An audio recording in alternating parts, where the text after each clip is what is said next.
Glad to have you with us here on the Chiefs Report. Tyler Jones here with you, and we got quite the show on hand for you here, as I highly encourage you to stick around to the end of today's show, as the folks at CBS Sports are saying there is a new team that could take the mantle away from the Kansas City Chiefs in the AFC West in 2024. We'll tell you who that is coming up later on. But what do you guys think? What an interesting run it's been for the Kansas City Chiefs over the last few years, right? They've dominated so much in this division in every way possible. The Broncos, the Raiders, the Chargers, none of these teams have been able to hold a candle to this Kansas City Chiefs team, while Patrick Mahomes and company have not only won 3 Super Bowl titles, but division title after division title time and time again.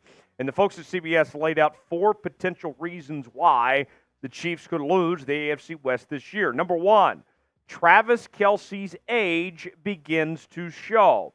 Last year we saw Travis Kelce have a pretty good year, but he didn't look like his old self, right? He was still really good, but not the best version that we've seen from Travis Kelce. And it got people thinking, is it starting the beginning of the end, if you will, for Travis Kelce going into 2024. Here's more what CBS Sports had to say about his decline. Kelce's 10.6 yards per catch in 2023 was the lowest of his career, and if he continues to be on the decline in the upcoming season, the Chiefs will likely need someone else to take a big step forward to mitigate the drop-off that comes with aging into your mid-30s in the NFL. Now, while there is some truth to that the Kansas City Chiefs have a decent chance of Travis Kelce slipping and taking another step back. I don't think that's a knock on Travis Kelce or an insult of sorts. It's just the nature of the way this game goes, and all the hits that Travis Kelce's taken over the years, eventually that's going to catch up with you at some point.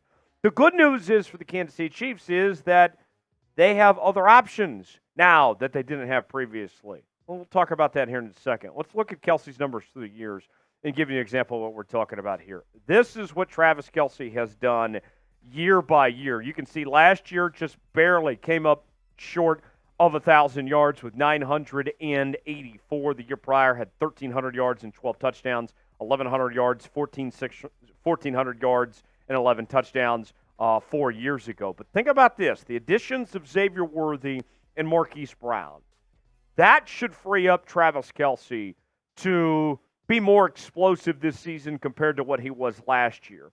And you think about a couple of years ago with this Kansas City Chiefs team, that the matchups they would face, opponents would try to take away either Kelce or Tyreek Hill several years ago.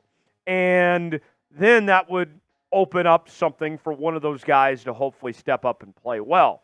Now with the shift, if you will, with additional options here, you're going to see, in theory, less double teams on Travis Kelce and more opportunities for him to step up. When you're talking about going up against Rashee Rice, Marquise Brown, Xavier Worthy, and some of these other guys, and I think you're going to have one more step up, whether it be Watson or whether it's Justin Ross. I don't think it's going to be Toney or Sky Moore, but this receiving core, I think, is going to be vastly improved. Yes, Kelce is getting older, but if you look at last year's playoffs, it's obvious he's still the most dominant tight end in the National Football League. I'll still take him over George Kittle.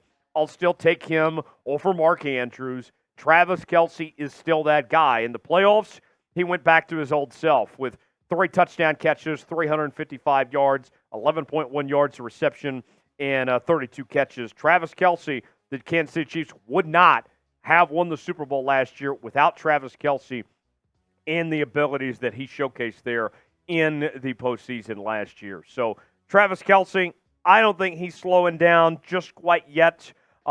Maybe we see him take a small step back of sorts, but I don't see it being a problem that the Chiefs can't overcome with the additional weapons they have. All right, over-under time here on the Chiefs Report. 1,000 receiving yards to Travis Kelce in 2024. Type O for over, U for under. Let us know what you think in the comments section below. Training camp is just around the corner. The countdown to training camp is on. Just a week away, folks.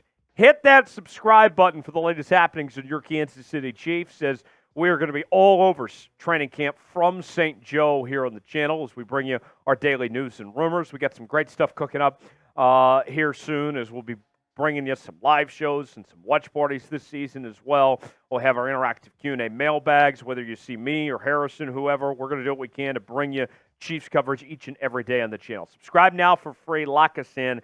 YouTube.com/ChiefsTV for the latest happenings in your Kansas City Chiefs. Next up, let's talk offensive line deficiencies, more pronounced, according to CBS Sports. And you think about this offensive line, and the offensive line really, since moving on from Orlando Brown, has been kind of makeshift, right? Wanya Morris stepping into that left tackle spot. I think Kingsley's got a chance to eventually take that job in training camp. We'll see how that competition goes. You look at other guys like Jawaan Taylor in the mix. I think Lucas Niang, we've still been kind of waiting to see if he could put something together. Joe Toney, of course, has had a fantastic career, and he's back healthy after missing the AFC Championship game in the Super Bowl last year. And Creed Humphrey, the best center in all of football. Even with the question marks in the offensive line, the fact that you have Creed Humphrey there, to me, makes everything else feel a lot better, a lot more secure. CBS saying the following on the offensive line situation. Right tackle Jawaan Taylor, the former Jacksonville Jaguar, who signed a 4-year, $80 million deal with Kansas City last season, failed to live up to his contract in 2023.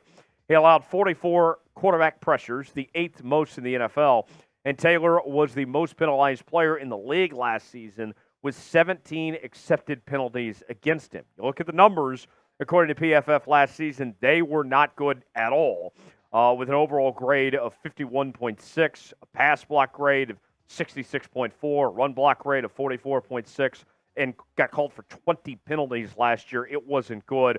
It's about nowhere to go but up from here for Jawaan Taylor at this point. But with that said, a player that we talked about just a couple days ago here on the channel, David Bakhtiari, formerly of the Green Bay Packers, is still available, and he made it known that he wants to play with the next Super Bowl MVP. That sounds like Patrick Mahomes to me. So help could be on the way for the Kansas City Chiefs with this offensive line. And as I mentioned earlier with Creed Humphrey there, I still feel more confident maybe than others do in this group. What is your biggest concern for the Kansas City Chiefs this season? Weigh in. Let us know in the comments section what that is. Chime in and let us know.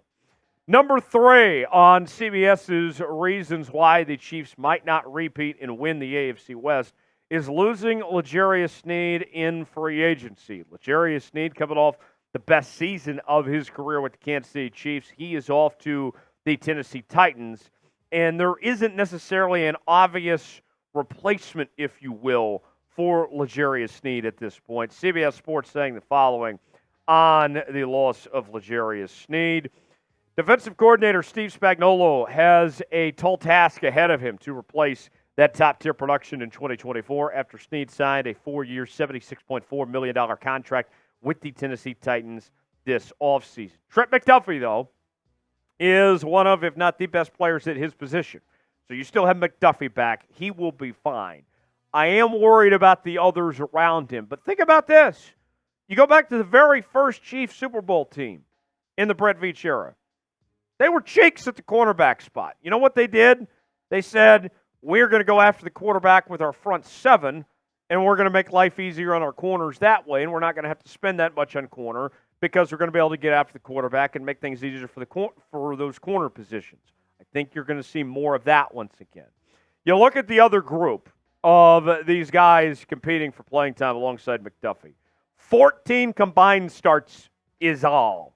That's it for Johnson, Watson, and Williams. It's not a lot. Not a lot of experience. These guys are going to have to go from boys to men real fast as far as figuring out if they have what it takes to play in the National Football League and play at a high level. And replacing a guy to the level of L'Jarius Sneed, who was really coming into his own, it is going to be a tall task. But I think they could be up for the challenge.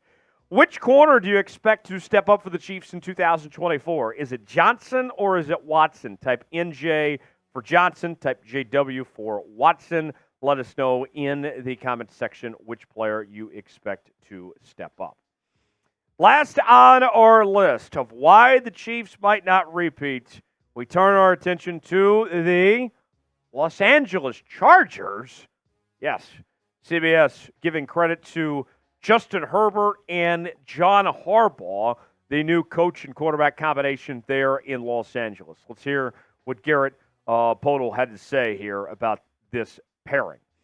With better defense, game management, and more offensive balance, Harbaugh hired his former 49ers offensive coordinator and his brother's former Baltimore Ravens offensive coordinator, Greg Roman. Los Angeles might have a formula to knock off the Chiefs for AFC West supremacy. I'm going to tell you this right now. I'm calling bullshit on this. All right? Justin Herbert, very talented quarterback, but what has he done? Where is the postseason success? He is the poster boy for social media clout, right? He's got the beautiful girlfriend, the NFL Network reporter. He's got the hair and everything. He looks the part. But where are the results for Justin Herbert? Granted, his coaching that he's been under hasn't been great over the last few years. But where is that? And then you look at Jim Harbaugh. Jim Harbaugh, a very good coach. He's coached in a Super Bowl. He won a national championship. We're supposed to sit here and believe that Jim Harbaugh can come in day one and take down the defending Super Bowl champions? I don't think so. That ain't happening, folks. The Chargers are a work in progress. They got a long ways to go. And who the hell is Herbert going to throw the football to? I just find this ludicrous. Downright disrespectful to even put the Chargers within the same sentence, the same category as the Kansas City Chiefs. You look at what the Chargers lost this offseason. Their leading rusher, their leading receiver, their leading tackler. I could keep going. Folks, slow down on the Los Angeles Chargers. We could talk about the long-term prospects that the Chargers could be a force to be reckoned with potentially. But now ain't that time.